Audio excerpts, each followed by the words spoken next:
Salut, c'est David, bienvenue chez moi. Aujourd'hui, petite vidéo pour parler d'un sujet, pour donner mon avis sur un sujet dont on entend forcément beaucoup parler en ce moment, pour lequel on m'a demandé beaucoup de choses, on m'a posé beaucoup de questions, mais je suis resté toujours assez évasif, tout simplement parce que j'aime pas répondre sur l'instant, j'aime bien réfléchir à ce que je vais dire. Et là, en l'occurrence, du coup, toutes ces questions, c'était, comme vous l'aurez deviné en regardant le titre, sur le Covid-19. Alors, le Covid-19, quand je tourne cette vidéo, ça fait 1 an et demi qu'on est dedans. Euh, et où on a entendu tout et son contraire. Tout et n'importe quoi. Et aujourd'hui, je voulais tout simplement recadrer le débat, puisque je suis quelqu'un qui essaye, avant de parler d'un sujet, d'y réfléchir longuement et, et d'essayer de donner un avis, non pas sur la maladie en elle-même ou sur ses effets ou quoi que ce soit. Je ne suis pas spécialiste en maladies infectieuses, bactériologiques. Je ne suis pas du tout spécialiste là-dedans. Donc je préfère ne pas ouvrir ma gueule là-dessus. Je vais vous donner mon point de vue en tant que citoyen, on va dire que je peux considérer, en tout cas je l'espère, un minimum éclairé, et qui essaye d'avoir un esprit critique. Alors, premièrement, sur la maladie elle-même. Comme je disais, je n'y connais rien. Donc du coup, mon point de vue sera uniquement basé sur ce que j'ai pu constater moi-même. Je vais également donner mon point de vue en fonction des différentes choses que j'ai entendues dans les médias. Alors la première, c'est que moi je vis dans une zone rurale, même très rurale. Et chez nous, il n'y a quasiment pas eu de cas. En tout cas, je parle dans mon entourage proche. Ma famille, 0 cas. Euh, ma famille étendue, on va dire. Donc quand je dis ma famille, hein, c'était ma mère, ma grand-mère, ma femme, mes enfants, etc. Ma sœur aussi. Famille étendue. J'ai eu un de mes neveux qui l'a eu, malade une semaine, et puis un peu comme une grippe là pour le coup. Et après, voilà, tout roule. Il a eu à fallu un petit peu de temps avant de retrouver une pleine santé, mais voilà, maintenant il a repris le sport et tout ça, donc ça va. Il a eu un Covid, on va dire peut-être semi-long, une semaine très dure, et après, comme je vous ai dit, c'est revenu avec quelques petites pertes légères, et puis c'est revenu. Bref. Dans mon entourage non familial, j'ai un pote qui l'a chopé, malade 3 jours, et après c'est reparti. Et un de mes voisins, son gendre, est décédé, mais pas du Covid. Il avait un problème au niveau du pancréas. Il a été à l'hôpital. Il l'a chopé sur place. Mais c'est le pancréas, il n'a même pas été noté mort Covid, hein. Alors ça, pareil, il y a un gros fantasme autour de on met des morts Covid alors qu'ils ne le sont pas. Il peut y avoir des erreurs. Je ne dis pas le contraire. Mais là, moi, en tout cas, là, dans mon entourage, j'ai eu cette preuve en visu. Ce n'était pas, ils n'ont pas noté mort Covid alors qu'il avait le Covid, parce que c'est le pancréas qui l'a tué. Bref. Donc tout ça pour dire que dans mon entourage, je ne suis pas terriblement affecté. À part ce décès, mais vu que ce n'était pas ça, je ne peux pas l'attribuer au Covid. Bref. Ma sœur habite à Paris. À Paris, il y a un peu plus de cas. Elle me décrivait quasiment l'enfer hein, à un moment. Certains de ses amis l'ont eu, un petit peu malade, fini. Pas de mort, rien de grave. Tout ça pour dire que, en tout cas, mon constat n'est pas pour montrer énormément de morts. C'est pas une maladie qui est très grave. C'est une maladie qui pose souci, clairement. Il y a des cas de Covid long. Les cas de Covid long, je n'en connais pas. Mais il y a des cas. Après, le problème, c'est que ces cas, souvent, sont surmédiatisés. Et du coup, ça fait peur. Donc voilà, donc ça, c'est vraiment la première chose sur la maladie. Je ne suis pas un partisan de ceux qui disent que ça n'existe pas, que c'est n'importe quoi, nanana. faut être idiot pour constater, pour dire que ça n'existe pas. On constate que ça existe. La deuxième chose, ce qui m'énerve aussi, c'est toutes ces spéculations autour de l'arrivée de ce virus. Alors, on a eu le droit à la chauve-souris, au pangolin, on a eu le droit au laboratoire P4 Wuhan, on a eu le droit à une création des Chinois, une création des États-Unis, une création des Russes, une création de l'Institut Pasteur. Bref, on a eu le droit à toute une ribambelle de thèses complètement farfelues. Il y en a sûrement une de vraie dans le lot. Mais j'ai envie de dire, qu'est-ce que ça nous change dans notre quotidien? Rien. Comme je disais, je ne suis pas expert. Moi, j'essaie d'être dans le concret et dans le quotidien. Connaître l'origine de la maladie, qu'elle soit intentionnelle, accidentelle ou naturelle, ça ne vous changera rien. Vous n'êtes pas dans les petits papiers du gouvernement, vous n'êtes pas dans les petits papiers de l'élite. Donc du coup, ça ne vous changera absolument rien. Et si vous êtes dans les petits papiers de l'élite, mettez un pouce en l'air. Non, je rigole. Donc bref, tout ça pour dire, ça ne vous change rien à votre quotidien. Donc du coup, j'ai envie de dire, ne vous prenez pas la tête avec des choses que vous ne maîtrisez pas. Ensuite, on a eu le droit, et ça, il faut être un idiot pour le nier, à une ribambelle de conneries de la part du gouvernement. Les masques, c'est pas bien. Les masques, c'est bien. Il faut pas. Il faut. C'est obligatoire. Si tu le mets pas, tu prends une amende, etc., etc. Je ne suis pas médecin. Je ne sais pas jusqu'à quel point ces masques sont efficaces. Mais ils ont forcément une efficacité. Sinon, enfin, il y a une protection. Elle n'est pas totale. On est d'accord. Bref, j'entends beaucoup de conneries. Mais sur ce point-là en particulier, je ne comprends pas l'agitation des gens autour des pros ou des anti-masques. On ne peut pas être pro-masque. Je pense que ça fait chier tout le monde de mettre un masque.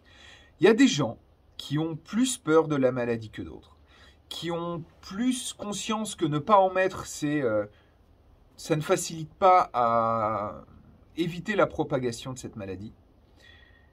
Donc je comprends ce point de vue. Je comprends aussi le point de vue des personnes qui ne mettent pas de masque ou alors le strict minimum. Moi, je suis dans ce cas-là. Je suis dans le cas des personnes qui le mettent le strict minimum. Mais la différence, c'est parce que je travaille en permanence dehors. Donc vu que je travaille en permanence dehors, et en plus la majorité du temps tout seul, ou avec mon entourage proche, ma femme, mes enfants, j'ai aucun intérêt à mettre le masque. Quand je vais quelque part et que c'est obligatoire, je mets un masque. Je ne vais pas aller quelque part et ne pas mettre un masque pour provoquer et puis pour me faire insulter. Je m'en bats le fion. Vraiment. Je vais à un endroit, masque obligatoire, je le mets. Est-ce que je suis insoumis pour autant? Chacun en jugera. Mais personnellement, je ne vais pas prendre le risque de me prendre une amende ou de me faire virer ou de me faire engueuler ou pire pour un masque que je vais mettre en entrant dans le magasin et que j'enlèverai pile poil en sortant. Je ne vais pas le mettre dans ma bagnole, je ne vais pas le mettre dehors, c'est ridicule. Mais dans le magasin, je le mets. Voilà, tout simplement. Il y a du gel hydroalcoolique. Perso, j'en mets pas. Après, ça a une certaine efficacité, c'est prouvé. Hein. Après, il faut être idiot aussi pour dire le contraire. Pour autant, j'en mets pas, mais c'est pour des raisons plus de santé, puisque tout simplement, je réagis assez mal à cette saloperie. J'en mets une fois, ça va, 2 fois, ça va. Mais si j'en mets 10-15 fois par jour, j'ai les mains qui deviennent ultra rouges, c'est très désagréable. Et en plus, le fait de mettre tout le temps ça, ça par contre c'est prouvé et je me suis renseigné là-dessus, ça détériore les protections de la peau au niveau des mains et donc du coup on est plus sensible à choper des trucs par les mains. Bref. Après, je ne suis pas expert, je ne peux pas vous donner les détails. Allez vous renseigner si vous voulez, mais en tout cas, quand je vais dans un magasin, j'évite de trifouiller tout. Je regarde, et si je dois prendre quelque chose, je le prends, je le garde pour moi. J'essaie de faire attention, un minimum, mais pour autant, je ne tombe pas non plus dans la psychose. Et n'empêche que depuis 1 an et demi, j'ai toujours fait comme ça. personne dans mon entourage, ni moi, n'avons été malades et on pratique tous à peu près la même façon de faire. Ma femme travaille dans un magasin, enfin un institut de beauté, qui est dans un supermarché. Et vu qu'en ce moment il est fermé, bah, en fait, elles aident au supermarché, à la caisse, tout ça. Elle se fout pas du gel hydroalcoolique toute la journée, elle n'est pas tombée malade. Bref, je dis pas que ça peut pas arriver. Si ça arrive, bah tant pis. Ensuite, comme je disais, je ne juge ni les uns ni les autres. Moi, j'ai constaté que dans mon quotidien, pendant 1 an et demi, j'ai pas eu de soucis. Bref. Ensuite, au niveau des médias, puisque c'est un sujet qui revient souvent, je ne regarde pas la télé, je n'ai pas la télé. J'ai 3 télés chez moi, 2 qu'on m'a données et une que j'ai depuis 15 ans qui ne sert plus depuis 7 ans, qui vont resservir dans le salon de thé, enfin, pas le salon de thé, dans la partie salon de thé de mon camping, je vais avoir une mezzanine. Et dans la mezzanine, je vais faire un petit hommage à mon passé de gamer. Salut Alexis. Je vais mettre des consoles rétro et 2 télés. Les gens pourront s'amuser avec des vieilles consoles, assis dans un bon fauteuil en buvant une bonne bière. Bref, 3615 ma life. Tout ça pour dire que je ne sais plus où je voulais en venir. J'ai perdu le fil de ma pensée. Bref, c'est pas grave. J'en étais où? Oh bah super. Je vais pas recommencer la vidéo exprès, tant pis, ça me fera 15 secondes de contenu supplémentaire, ça va être génial. Pourquoi je parlais de ça? Ah oui, la propagande médiatique. Je ne regarde pas la télé, du coup je ne suis pas influencé par ça. Cependant, comme tout le monde, je vais sur Internet et du coup j'ai vu 2-3 trucs du gouvernement, toutes les perles, on va dire, les conneries du gouvernement. Je pense que les gens prennent beaucoup les petites phrases, les petites conneries qu'ils ont pu dire au vu de la situation actuelle et de la situation passée. Et encore une fois, en tant que bon Normand, peut-être ben que oui, peut-être ben que non, mon cul est posé entre 2 chaises. La première chaise, je pense que le gouvernement, de base, n'a pas l'intention de nous foutre dans la merde. Je m'explique. Il y a les personnes qui disent que si le gouvernement agit comme ça, c'est par bêtise. D'autres qui disent que le gouvernement agit comme ça par incompétence, ce qui est à peu près la même chose. D'autres disent que c'est par belliquescence et par intérêt, ce qui est également la même chose. Vous n'en savez rien. Encore une fois, vous n'en savez rien. Peut-être qu'il y a des intentions derrière. Je ne pense pas que ce soit eux qui aient propagé le virus. Peut-être qu'ils en tirent un certain avantage. Ça a arrêté les gilets jaunes, ça a arrêté d'autres choses, bref. Mais je ne pense pas qu'à la base, il y avait une intentionnalité. Il n'y a que des gens, je pense, au gouvernement qui saisissent les opportunités. Et pour eux, c'est une opportunité. Qu'on le veuille ou non, ça les a arrangés sur certains points. Cependant, on parle aussi de bêtises. Beaucoup disent que c'est de la bêtise. Je ne pense pas que ces gens soient bêtes. Je vais en faire bondir plus d'un, mais beaucoup de gens m'ont dit « Oui, mais ils sont débiles, machin. » C'est des mecs qui sont ultra renseignés. C'est des mecs qui ont des conseillers, des médecins, des personnes, des virologues, etc., qui les conseillent, qui leur parlent, qui leur disent les choses. Ils sont bien plus renseignés que nous. Et nous, parce qu'on a vu 3 vidéos YouTube, on sait. Je pense sincèrement que, de ce point de vue-là, ils savent très bien. Au début de la crise, ils nous conseillaient de ne pas mettre de masque. Je ne mettrai pas ça sur le compte de la bêtise. Je pense qu'ils savaient très bien que les masques avaient un effet, que cela fonctionnait, c'est juste qu'ils n'en avaient pas. Et ça a été prouvé. Vous pouvez regarder, ils n'en avaient pas. Sauf que ce n'est pas de la bêtise. Là, pour le coup, je le mets plutôt sur le dos de la belliquescence. Ils n'avaient pas de masque et ils ont... faut comprendre que ces mecs-là ont un ego surdimensionné. On ne peut pas vouloir gouverner un pays sans avoir un ego surdimensionné. Et pour eux, admettre qu'il y a eu faute, qu'il y a eu impréparation, qu'ils ont eu tort, ils n'en sont pas capables. totalement incapables. Donc du coup, je ne pense sincèrement pas qu'ils aient fait ça de manière bête et sans information. Ils savaient très bien. Ils n'ont simplement pas voulu admettre leur tort. Belliquescence.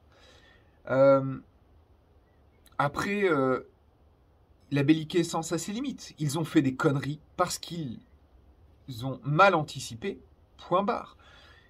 Pour autant, je ne pense pas qu'il y avait une intentionnalité derrière. La seule intention qu'ils avaient, c'était de se couvrir.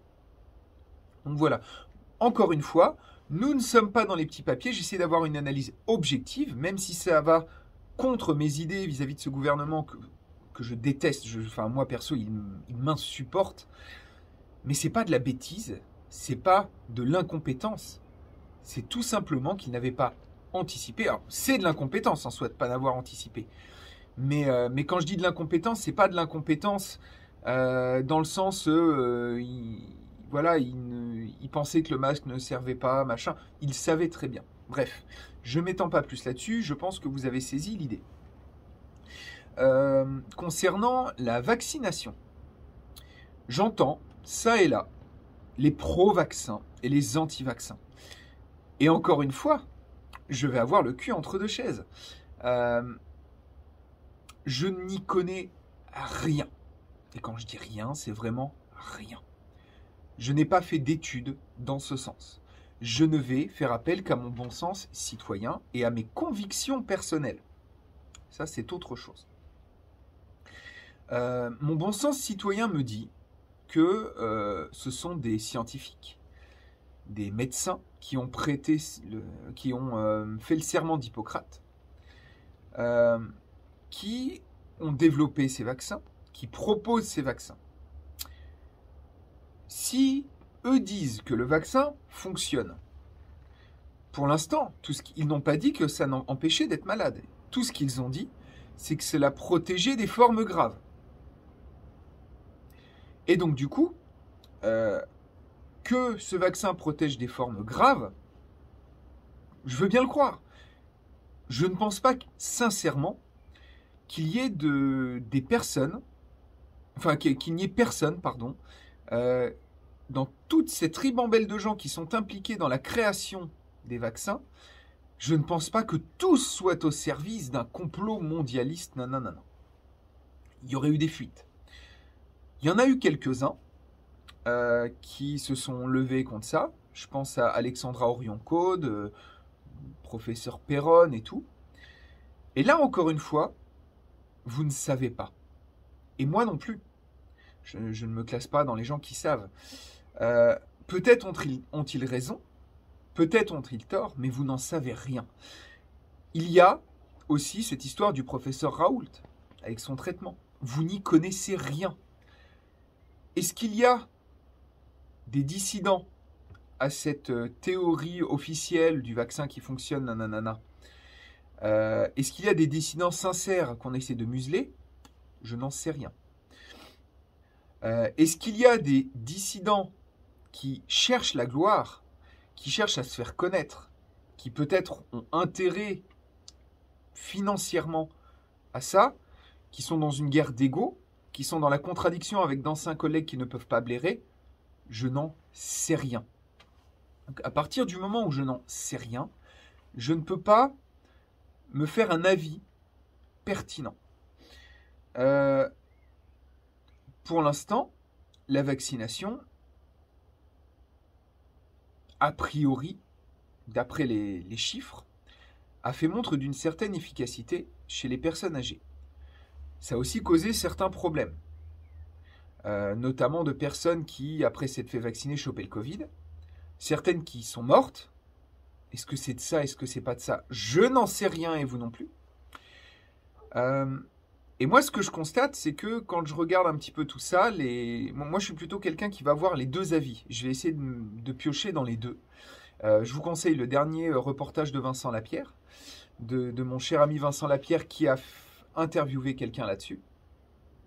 2h30 d'interview d'un mec qui s'y connaît. C'était intéressant. Et qui était plutôt, on va dire, dans la version officielle. J'ai également écouté des interviews de personnes opposées à cette idée. Et dans un cas comme dans l'autre, je n'y connais rien. Je ne peux que faire confiance aux gens que j'entends. Sauf que je ne les connais pas. Je ne connais pas, je ne sais pas jusqu'à quel point leur ego parle, leurs intérêts parlent ou leur sincérité parle. Dans le doute, pour ma part, je préfère ne pas me prononcer. Alors vous allez me dire, c'est bien David, tu fais une vidéo pour finalement ne jamais donner ton avis. Mais c'est exactement ça le principe. Ce que je veux montrer, on ne peut pas, sans avoir les connaissances approfondies là-dessus, se situer pour le vrai ou pour le faux, pour le pour ou pour le contre. Les seules personnes qui peuvent, ce sont les spécialistes. Eux savent vraiment comment ça fonctionne, savent vraiment ce qui se passe. Et c'est à peu près les seuls. Sauf que, est-ce qu'ils nous le retransmettent exactement comme il faut? Est-ce que les personnes qui font des découvertes, qui vont à l'encontre de leurs convictions personnelles, vont vraiment nous dire les choses telles qu'ils l'entendent? Parce que quelqu'un qui part sur une théorie et qui s'avère qu'elle est fausse, je pense notamment à Didier Raoult, je ne sais pas si ce qu'il dit est vrai ou faux. Et c'est parce que dans la vidéo de Vincent Lapierre, le mec parle des conflits d'intérêts de Didier Raoult. Il dit qu'il n'en a pas, c'est faux. Regardez la vidéo, je ne vais pas rentrer dans les détails. Ce que je veux dire par là, moi je ne sais pas. Donc, dans le doute, pour l'instant, je ne veux pas me faire vacciner. Ça va également avec mes convictions personnelles. Quand je dis conviction personnelle, je parle quasiment de spiritualité. Je suis quelqu'un qui j'essaie de dire les choses pour qu'elles soient bien compréhensibles, qui n'a pas peur de la mort. Alors là, je parle juste sur un des aspects. Je n'ai pas peur de la mort. Je crois beaucoup en moi, en mon système immunitaire. Je mange très sainement. J'ai une vie qui est saine, que j'essaye d'être la plus saine possible. Une petite raclette de temps en temps, on est d'accord, c'est bon pour la sanité mentale. J'essaye, je pratique une activité physique régulière de par le fait que je travaille tout le temps. Je fais énormément de choses. Je suis jamais malade. J'ai un rhume par an à tout casser. Bref, tout ça pour dire, je ne fais pas partie des gens qui prend un Doliprane quand il a mal au crâne. Après voilà, hein, chacun fait comme il le sent. Et le Doliprane, ça marche très bien. Faut pas en abuser. Moi perso, je n'en prends pas. Moi, je suis plutôt quelqu'un qui essaye d'utiliser les plantes, qui essaye d'utiliser la respiration, la méditation, et tout simplement alors, vous allez trouver ça débile, hein, je m'en fous, après, je ne cache rien.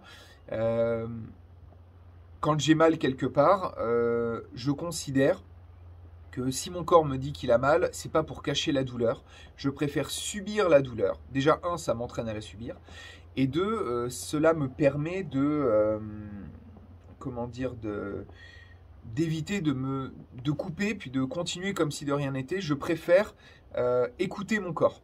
Disons que pour moi, le Doliprane empêche d'écouter son corps. Pour autant, encore une fois, peut-être bien que oui, peut-être bien que non, le cul entre deux chaises normand, le jour où j'ai 42 fièvres, ce qui ne m'arrive jamais, mais je touche du bois, hein, il y en a plein partout, le jour où je serai vraiment malade, 42 fièvres, au lit, cloué, machin, je prendrai un Doliprane. Parce que le Doliprane fait baisser la fièvre. Et quand il y a un vrai risque, un vrai danger, je ne vais pas ne pas me soigner. Il faut être complètement con. On a un système de médecine qui est quand même plutôt efficace, globalement. Si un jour je me fais une grosse entaille, un gros machin, je vais aller me faire recoudre, je vais prendre des antibiotiques. C'est pas parce que je n'ai pas peur de la mort que je vais me laisser crever. Pour autant, un virus qui, dans ma tranche d'âge, je crois que c'était 0,05% des gens, je vais pas aller me faire vacciner, j'ai pas envie de me faire vacciner, déjà parce que j'aime pas les aiguilles, et puis tout simplement parce que on vit tous les jours avec des virus, avec des bactéries, et à un moment, mon système immunitaire, je le laisse faire son boulot. Pour autant, je suis vacciné tétanos, je suis vacciné d'autres choses, parce que le tétanos, moi qui bricole tout le temps, je me chope le tétanos, c'est pas 0,05%. Le tétanos, c'est quand même violent, on peut en crever. Vous voyez, en fait, il y a cette proportionnalité. Et en fait, c'est ce qui manque au débat aujourd'hui, c'est que il y a les pour, les contre, et ils se font la guerre. Que les gens veuillent se faire vacciner, je comprends parfaitement, il n'y a pas de problème. Chacun est libre. Et en fait, c'est peut-être là-dessus que je vais conclure, parce que la vidéo commence à être longue.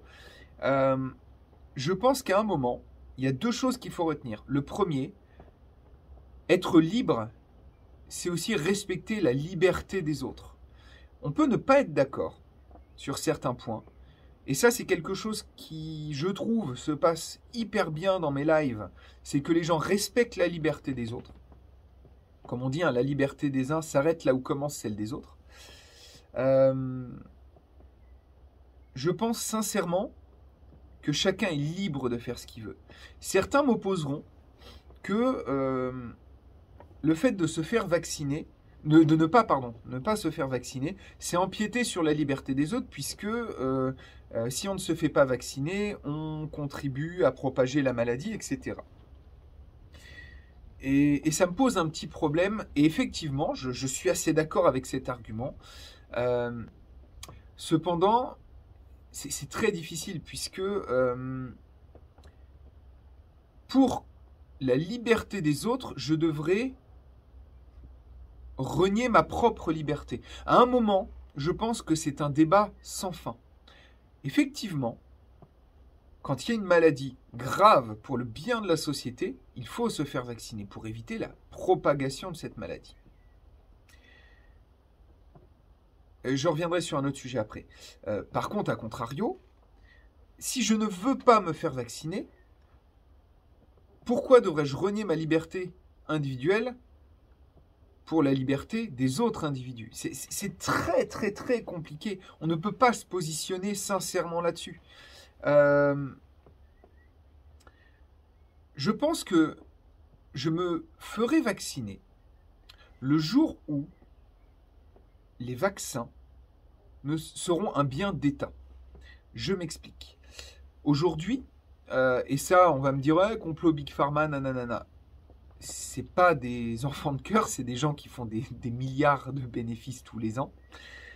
Je trouve scandaleux que des laboratoires qui aient découvert un vaccin refusent de partager, de laisser la libre propriété intellectuelle, de laisser la propriété intellectuelle dans des mains privées.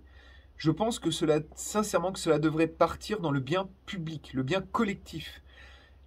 Une fois que ce sera dans le domaine public, que ce sera un bien collectif, qu'il n'y aura pas de bénéfice dessus, attention, je ne dis pas que ça doit être gratuit. Il y a des gens qui travaillent derrière, il y a de la fabrication, faut faire des flacons, il faut les mettre dedans. Il y a des personnes qui vaccinent, donc que par nos impôts, on paye.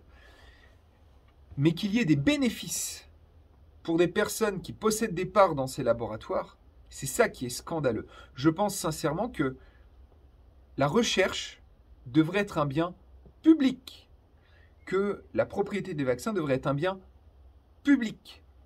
Et là, peut-être que je me ferai vacciner. Donc on peut ne pas croire au complot des Big Pharma, nanana. Ok, c'est pas un complot, c'est juste des gens qui se font de l'argent sur le dos des autres. On est d'accord. Je ne dis pas qu'il y a un complot. Tout ça pour dire, encore une fois, ne soyez jamais formel sur quoi que ce soit, sur la vaccination, sur la maladie, sur le gouvernement, etc., etc. Je pense qu'il faut être tempéré, je pense qu'il faut réfléchir. Ça ne veut pas dire qu'il ne faut pas se protéger, ça ne veut pas dire qu'il faut faire n'importe quoi. Et j'aimerais revenir encore sur un dernier point, désolé, la vidéo va être un peu longue, mais c'est pas grave. J'aimerais aussi parler du verrouillage complet du pays. On a beau nous dire oui, mais c'est pour éviter la propagation de la maladie, nanana. C'est complètement faux. On laisse, et ça, là par contre, on peut me traiter de théoricien du complot, je m'en tamponne. On laisse crever une partie de l'économie.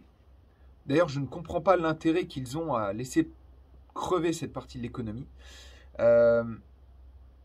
Mais on laisse ouvert des supermarchés, les rames de métro sont bondées, etc. Là, je vois une vraie contradiction. Et là, pour moi, je n'arrive pas à savoir si c'est de la belliquescence ou de la bêtise. Il y a un problème, c'est-à-dire qu'on laisse crever les restaurateurs, les tenanciers de boîtes de nuit, les salles de sport, le tourisme, etc. Pour laisser quelques gros ouverts. Je comprends que c'est pour éviter de transmettre la maladie, mais dans ce cas-là, on fait les choses à fond ou on ne les fait pas. Depuis le début, on est en demi-teinte et on a vu le résultat. Ça ne passe pas, ça ne passera pas comme ça. Les répercussions derrière, le nombre de morts indirectes dues au Covid, les suicides, les personnes dépressives qui vont devoir être sous médicaments, je ne dis pas qu'elles seront mortes, mais pour moi, quand on meurt mentalement, on est un petit peu mort. C'est-à-dire quand on n'est pas heureux, quand on ne vit pas, pour moi, on est mort.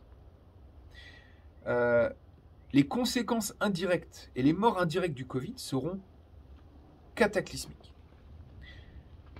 Il faudra, je ne dis pas que ce sera la fin du monde, attention. Quand je dis cataclysmique, c'est dans des proportions cataclysmiques. Il va y avoir énormément de personnes qui vont se retrouver pauvres ou à la rue. Il va y avoir énormément de personnes qui vont consommer des médocs, des antidépresseurs, de l'alcool. C'est pas un médoc, mais des fois ça l'est pour certains. Des drogues, etc. Et les conséquences vont être terribles. En plus de ça, avec les pénuries qui sont en train d'arriver, et je vais en rediscuter dans une vidéo très prochainement, mais je ne vais pas m'étendre là-dessus, sinon on y sera très longtemps. Mais croyez-moi, des pénuries, il y en a. Je suis en train de le voir en tant qu'entrepreneur, sur certains matériaux, sur la montée, la flambée des prix, l'inflation, etc. Les conséquences inflationnistes aussi sont énormes. Et les conséquences globales vont être terribles.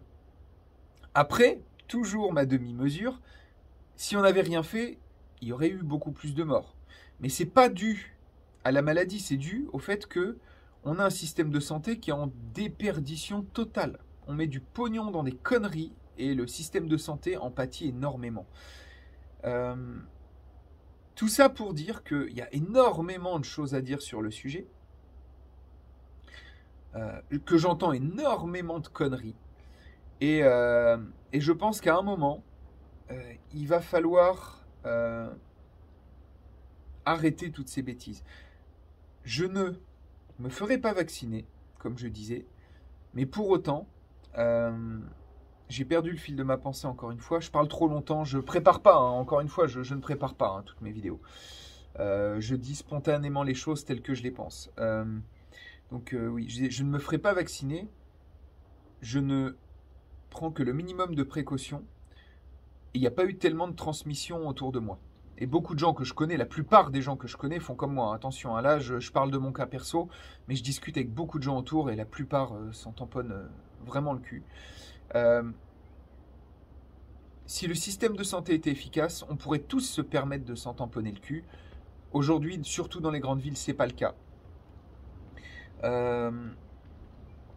On bouffe tous, enfin beaucoup de gens bouffent de la merde, ont un système immunitaire défaillant, dégueulasse. Le surhygiénisme détruit également les systèmes immunitaires des gens. À se laver tout le temps, à se foutre tout le temps du gel hydro, machin de ça, on tombe souvent malade. Bref, vous voyez, il y a énormément de choses qui viennent quand on parle de ça. Mais si je devais résumer, ce serait que tant qu'on ne sait pas, on prend un petit minimum de précautions. On essaie de ne pas tirer de conclusions à la hâte, n'importe comment. On réfléchit. Et Et surtout, on évite d'écouter les médias parce que ça grille le cerveau et on ne réfléchit plus. Je vais prendre un exemple concret. Et quand je dis ça, ça veut aussi dire médias alternatifs. Les médias alternatifs, c'est pas la sainte vérité, tout comme les médias officiels. Essayez de vous faire votre expérience basée sur votre quotidien. Pour terminer, en parlant de propagande médiatique, je voulais revenir sur le cas de l'Inde, pour vous montrer à quel point la propagande médiatique peut aussi vous faire croire des conneries. On nous parle du variant indien et qu'en Inde, ils crament les gens dehors, les morgues sont surchargées, ils ont 3000 morts par jour. Les Indiens sont 1,4 milliard. En France, nous sommes 70 millions. D'accord ? J'ai fait les calculs. Au moment où on était à 360 morts par jour, et l'Inde était à 3000, mon Dieu, c'est terrible. J'ai fait le ratio. Si l'Inde avait été 70 millions d'habitants, il serait à 150 morts par jour. Plus de la moitié moins que chez nous. Pourtant là-bas, et j'ai plusieurs amis qui y ont été, qui ont témoigné, c'est des crasseux. Ils ne se protègent pas du tout. Alors je ne dis pas tout le monde, encore une fois, mais l'hygiène là-bas est quand même assez particulière, surtout dans les grandes villes. Et ils ont plus de moitié moins de morts que nous. En proportion, j'entends. Et enfin, pour finir, oui, ils les crament dehors. C'est un rituel hindou qui est là pour permettre à l'âme de passer au paradis, un truc comme ça. Les médias nous racontent de la merde. Le gouvernement nous ment, parfois par belliquescence, parfois, je ne vais pas dire par bêtise, par déconnexion plutôt.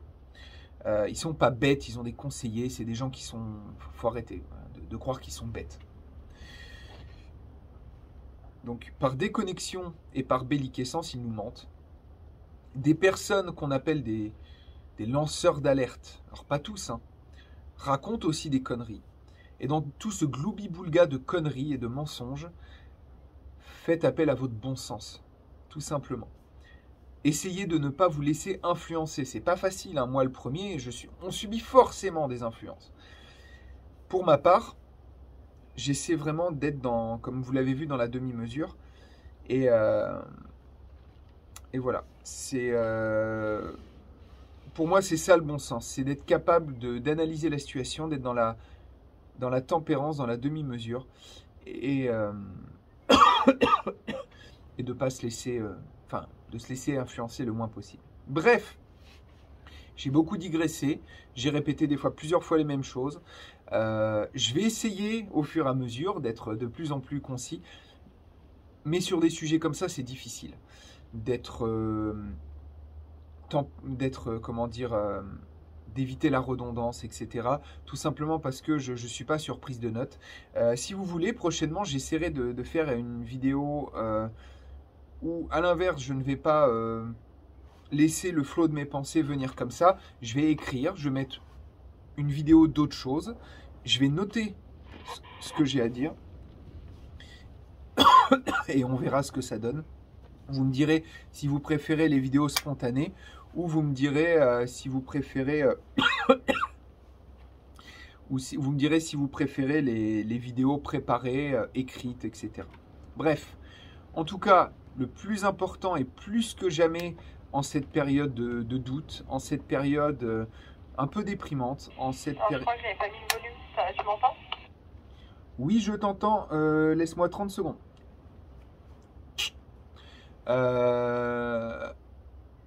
En cette période difficile de maladie, pour certains, en cette période anxiogène et où on ne sait pas trop vers quoi nous mène l'avenir, où on vit un peu le jour, le plus important, prenez soin de vous et portez-vous bien. Ciao tout le monde.